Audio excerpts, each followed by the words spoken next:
Returning officer గారు లెజిటిమేట్గా certificate of election ఇవ్వడం జరిగింది. ఈరోజు భాష్యం రామకృష్ణ గారు కానీ, సానా సతీష్ గారు, చింతకాయల విజయాన్ని నేను, అలాగే లింగంనేని రమేష్ గారు జనసేన పార్టీ నుంచి, కూటమి నుంచి నలుగురికి కూడా ఏకగ్రీవంగా ఎన్నికైనందుకు ఈరోజు ఈ సర్టిఫికెట్స్ ఇవ్వడం జరిగింది. దానికి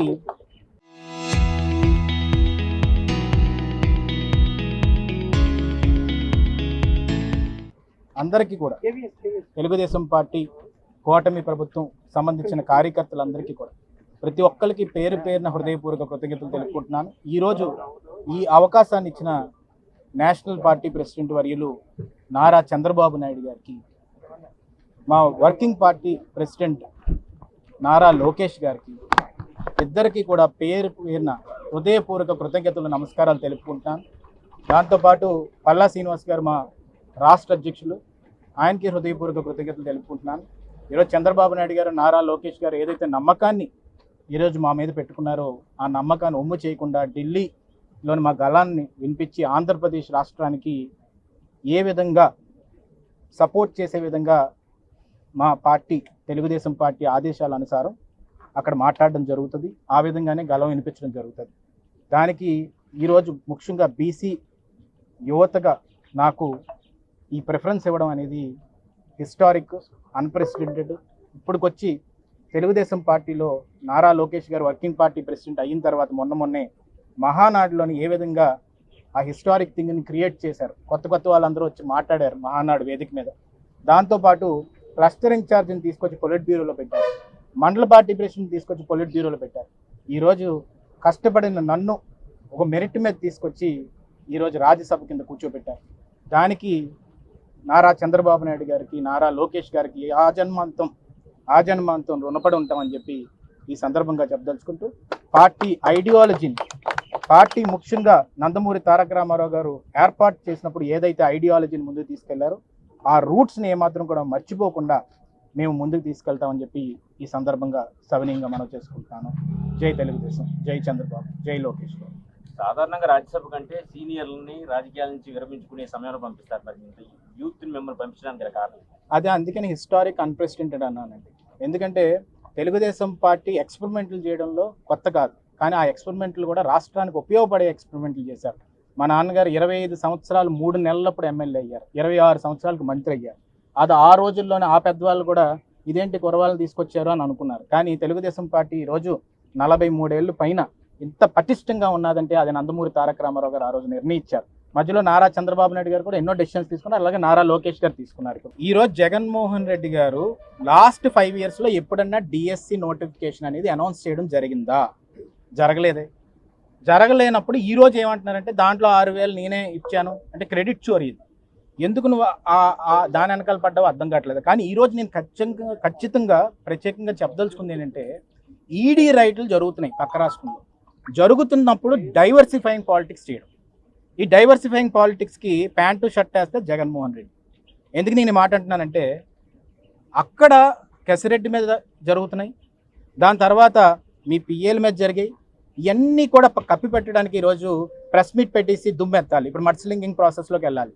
అయితే ఈ ప్రాసెస్లో నేను ఒకటే చెప్తున్నాను, ఎక్కడన్నా నిరూపించి, ఫస్ట్ లీక్ అన్నారు, లీక్ అని చెప్పి పేపర్ లీక్ అని చెప్పారు. ఇప్పుడు పేపర్ లీక్ ఒక్క సాక్ష్యమైనా నువ్వు చూపెట్టంటే వెంటనే దాన్ని వచ్చి స్కామ్ అంటారు.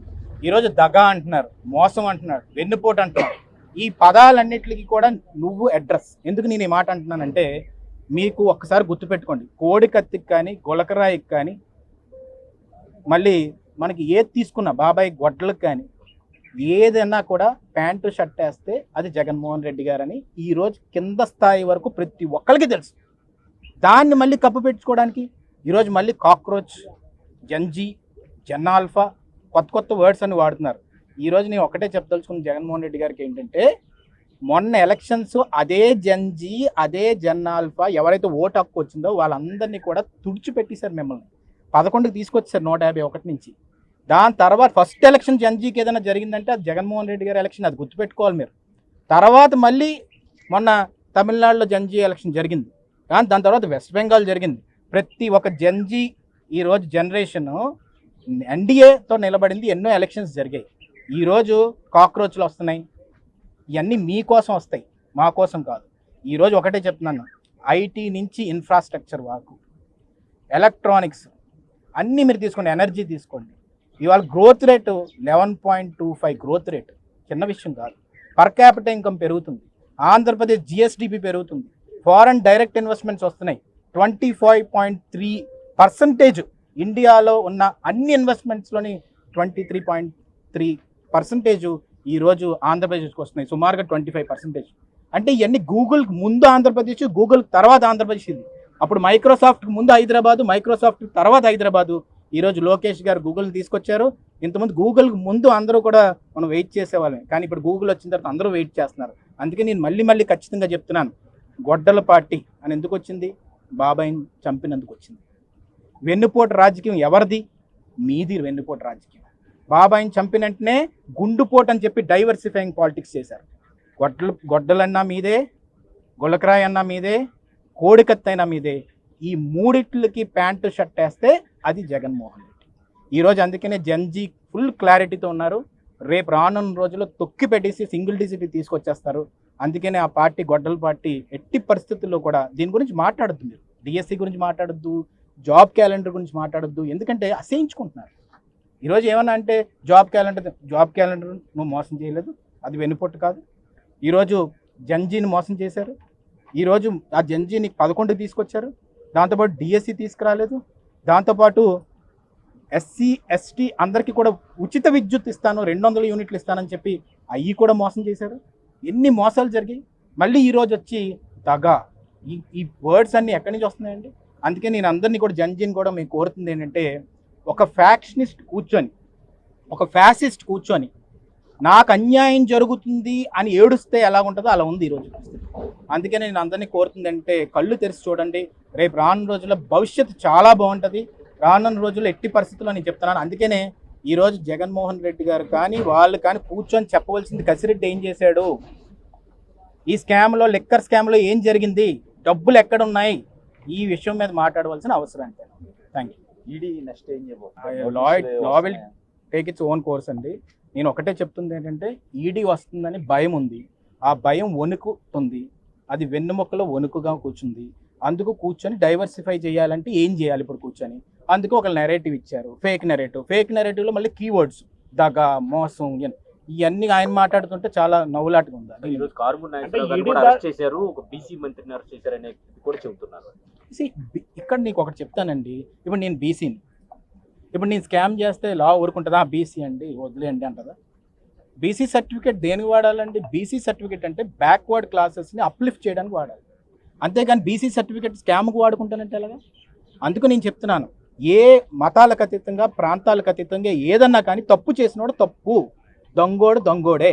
సో దానికి నేను చెప్తుంది ఏంటంటే, ఎప్పుడు కూడా నేను ఒకటే చెప్తున్నాను, ఆ రోజు అయ్యన్న పాత్రుడు గారిని అరెస్ట్ చేశారు, ఆ రోజు మమ్మల్ని అరెస్ట్ చేశారు. ఎంతమంది అరెస్ట్ చేసినా మేము పోరాడింది కోర్టులో. కాబట్టి మీరు నిరూపించుకోవాలంటే నిరూపించుకోండి. ఇంతమంది నీ క్వార్టరీలో ఉంటూ, నీ ఆఫీస్లో ఉంటూ స్కామ్లో ఉన్నప్పుడు ఈరోజు ప్రెస్ మీట్ పెట్టి దాని గురించి చెప్పకుండా ఏమీ జరగలేని విషయాన్ని బురదేద్దామని చూస్తాం. ఈరోజు షైనింగ్ స్టార్స్ తీసుకొచ్చింది ఎవరండి? నారా లోకేష్ గారు. Innovative ideas. ఈరోజు ఒక గ్రామంలో ఉన్న చదువుకున్న పేద కుటుంబాల నుంచి వచ్చిన వాళ్ళందరినీ కూడా ఒక పేపర్ మీద యాడ్ వేసి వాళ్ళ గౌరవాన్ని నించోబెట్టి, వాళ్ళ ప్రైడ్ని నించోబెట్టింది నారా లోకేష్ గారు. అలాంటి వ్యక్తిత్వం కలిగిన వ్యక్తిని ఆయన ఒకటే క్వశ్చన్ అడుగుతున్నాడు, నీకు దమ్ముంటే నా పేషీలో ఎవడన్నా వచ్చి మాట్లాడాడని నిరూపించంటే దాని గురించి మాట్లాడు. అది నేను చెప్తాను. అటు రాజకీయ రెడ్డి కానీ, లేకపోతే పిఎన్ఆర్ కానీ, లేకపోతే కార్మూర్ నాగేశ్వరరావు మీద ఈడీ రైడ్లు జరిపితే జగన్కి ఎందుకు వెళ్ళు వణుకంటారు? అతను సూత్రధారు అంటారా? అంటే ఆయన తలుపు తట్టి దాకా వస్తుంది కదండి. ఇప్పుడు ఇవన్నీ జరుగుతూ ఉంటే వీళ్ళందరూ నోరెత్తారంటే ఎక్కడి నుంచి ఆ కింగ్ పిన్ ఎవరనేది తెలుస్తుంది కదండి. ఇప్పుడు ఆ కింగ్ పిన్ ఎవరనేది బయటకు వచ్చింది అనుకో, ఆ బాస్ ఎవరో తెలుస్తుంది కదండి. ఈ షాడో బాస్ ఎవరనేది ఇంపార్టెంట్ కదండి. ఈ షాడో బాస్ని పట్టుకుంటారు, ఆ షాడో బాస్ని ఎవరు అనేది తనకు తెలుసు. అక్కడ బాబాయ్ హత్య విషయంలో కూడా షాడో బాస్ ఎవరనేది తనకు తెలుసు. తెలిసినప్పుడు గూగుల్ టాక్స్ వచ్చినప్పుడు దాని గురించి మాట్లాడరు, వాళ్ళు ఇంట్లో వాళ్ళు ఆరోపిస్తున్నప్పుడు దాని గురించి మాట్లాడరు. కానీ ఈరోజు కాక్రోచెస్ నేను ఒక్కటే చెప్తున్నాను, జన్జీ మొత్తానికి తెలుసు, నీ ఎక్స్పోజర్ నీ మొత్తం కూడా జన్జీకి తెలుసు. రేపు రానున్న రోజుల్లో ఆ హీట్ ఫేస్ చేయవలసి వస్తుంది. ఈరోజు ఇంకోటి చెప్తున్నాను, దేశంలోని కొంతమంది ఎన్డీఏకి అగెన్స్ట్కి వెళ్ళాలని చూస్తున్నారు. ఇప్పుడు 2 ఏళ్ళు పూర్తయింది, 2 ఏళ్ళు పూర్తయిన తర్వాత మోడీ గారిని అందరూ కూడా అప్రిషియేట్ చేస్తున్నారు. జనాలకి పార్ వెళ్ళి అందరినీ కూడా రక్షిస్తున్నారు, అందరినీ ముందు తీసుకెళ్ళి నేషనలిజం కాపాడుతున్నారు. ఈ రోజు జగన్మోహన్ రెడ్డి గారు మాత్రం మోడీకి అగేన్స్ట్గా వెళ్దామని ఈ రోజు ప్రెస్ మీట్ పెడుతున్నారు. అలాంటి దారుణాలు మాత్రం చేయదు. Thank you. జై తెలుగుదేశం. అందరికీ నమస్కారం. మా మీద నమ్మకంతో నేను భాష్య రామకృష్ణ, చింతకాయల విజయ్, సానా సతీష్ గారు, లింగమనేని రమేష్ గారు, మా నలుగురిని ఈ 26 రాజ్యసభ ఎన్నికల్లో కుటుంబ తరపున అభ్యర్థులుగా ప్రకటించడం జరిగింది. మరి ఎవరో నామినేషన్లు వేయలేదు కాబట్టి మా నలుగురిని ఈరోజు ఏకగ్రీవంగా ఎన్నికైనట్టు ప్రకటించి ఈ సర్టిఫికేట్ ఆఫ్ ఎలక్షన్ ఇవ్వడం జరిగింది మాకు. మరి ఈ సందర్భంగా మా జాతీయ అధ్యక్షులు, ముఖ్యమంత్రి వర్యులు శ్రీ నారా చంద్రబాబు నాయుడు గారికి, మా యువ నాయకులు విద్యాశాఖ మంత్రులు నారా లోకేష్ గారికి, మా రాష్ట్ర అధ్యక్షులు పల్లా శ్రీనివాసరావు గారికి మా నమస్కారాలు, కృతజ్ఞతలు తెలియజేసుకుంటున్నాం మా నలుగురు తరఫున. మరి ఇప్పుడు మన విజయ్ గారు చెప్పినట్లుగా పార్లమెంట్లో మన స్టేట్కి ఏం అవసరం, ఎటువంటి నిధులు, ఎటువంటి ప్రాజెక్ట్స్ అవసరం అనేది సహచర ఎంపీలు అందరితో కలిసి మరి డిస్కస్ చేసుకొని పార్లమెంట్లో మా గళం విప్పి అవన్నీ సాధించడానికి ట్రై చేస్తాం. మరి ఈ విధంగా మమ్మల్ని ఏకగ్రీవంగా ఎన్నిక చేసి మరి పార్లమెంట్ పంపిస్తున్న తెలుగుదేశం పార్టీ తరఫున కార్యకర్తలందరికీ, నాయకులందరికీ కూడా నా ధన్యవాదాలు తెలియజేస్తున్నాం.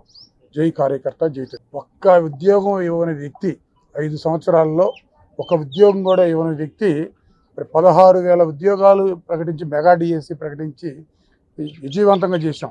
అది కూడా ఎలా, వాళ్ళు 240 కేసులు వేశారు దాని మీద. అవన్నీ క్లియర్ చేసుకొని ఇంత చక్కగా నిర్వహించి 16,000 మంది వాళ్ళందరూ వచ్చి ఫ్యామిలీస్తో సహా వచ్చి ఒక పండగ వాతావరణంలో అవన్నీ సర్టిఫికేట్స్ తీసుకున్న వాళ్ళు ఉద్యోగాల్లో చేరి చక్కగా చేస్తున్నారు. మరి ఈరోజు చూసి మన లోకేష్ గారు మొన్న సెలెక్ట్ అయిన వాళ్ళల్లో ఒక వ్యక్తి మరి సైకిల్ మీద వచ్చి గవర్నమెంట్ స్కూల్స్లో జాయిన్ చేయాలి, గవర్నమెంట్ స్కూల్స్ని బాగా బలోపేతం చేయాలి అని మరి అంటూ మంచి కర్తవ్యంతో, మంచి సంకల్పంతో టీచర్స్ అందరూ చేస్తుంటే, మరి ఇంతకుముందు ఎప్పుడో 98లో కూడా ఇలాగనే అడ్డంపడి కేసులు వేసి వాళ్ళకి మధ్య జాబులు వచ్చేటివి చేసి, అంటే ఆ 16,000 మందిని మళ్ళీ పక్కకు పెట్టి వాళ్ళ భవిష్యత్తుని అంధకారంలో పడేయాలనే ఉద్దేశం. మరి డైవర్సిఫికేషన్ ఒకటి అన్నారు. మరి వీటికి వాడుకుంటున్నారు తప్ప దాంట్లో నిజం అనేది లేదు. ఉంటే ఒక్కటైనా బయట పెట్టాలి కానీ ఒక్కటి కూడా పెట్టలేకపోతున్నారు. ఒకటి అడిగితే ఇంకోటి చెబుతున్నారు వాళ్ళు. ఇవంతా డైవర్ట్ చేయడానికి తప్పితే ఇంక వేరే మార్గం కాదు.